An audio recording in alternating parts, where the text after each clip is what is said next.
শুভ সকাল বন্ধুরা, কেমন আছো সবাই? শ্রাবণ মাসের তৃতীয় সোমবারে সকলকে জানাই আরও একবার শুভেচ্ছা। তো এটা ছিল শ্রাবণ মাসের প্রথম সোমবার।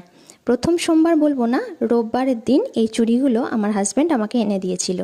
তো যাই হোক, চুড়িগুলো যেহেতু ও এনেছিল তাই বললাম যে একটু পরিয়ে দাও। তো দেখো ও আমাকে পরিয়ে দিচ্ছে। আর শ্রাবণ মাসে সবুজ চুড়ি কেন পরতে হয় এতদিনে সকলেই জেনে গেছো। তো এবার অনেকেই বলবে সবুজ চুড়ি যত সব ঢং। তো বিশ্বাসে মিলাই বস্তু তর্কে বহুদূর। আমিও এটা মানি যে আমার মা ঠাকমা সবাইকে জিজ্ঞেস করেছি যে সবুজ চুড়ি কি কোনোদিন শুনেছো, বলেছে না।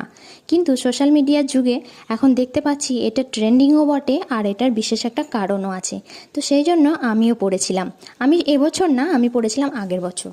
গল্প করতে করতে আমার দেখো সব কিছুই কিন্তু কমপ্লিট। আমি সকাল সকাল স্নান সেরে নিয়েছি, আর এখন আমার ভোলানাথকে আমি পুজো করছি।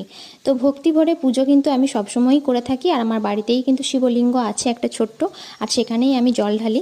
তো যাই হোক, শ্রাবণ মাসের প্রথম সোমবার আমার ভালোই কেটেছে, দ্বিতীয় সোমবারও ভালোই কেটেছে। আজকে হলো শ্রাবণ মাসের তৃতীয় সোমবার, আশা করি ভালোই কাটবে। তোমরাও সকলে খুব ভালো থেকো। তো চলো আজকের মতো টাটা।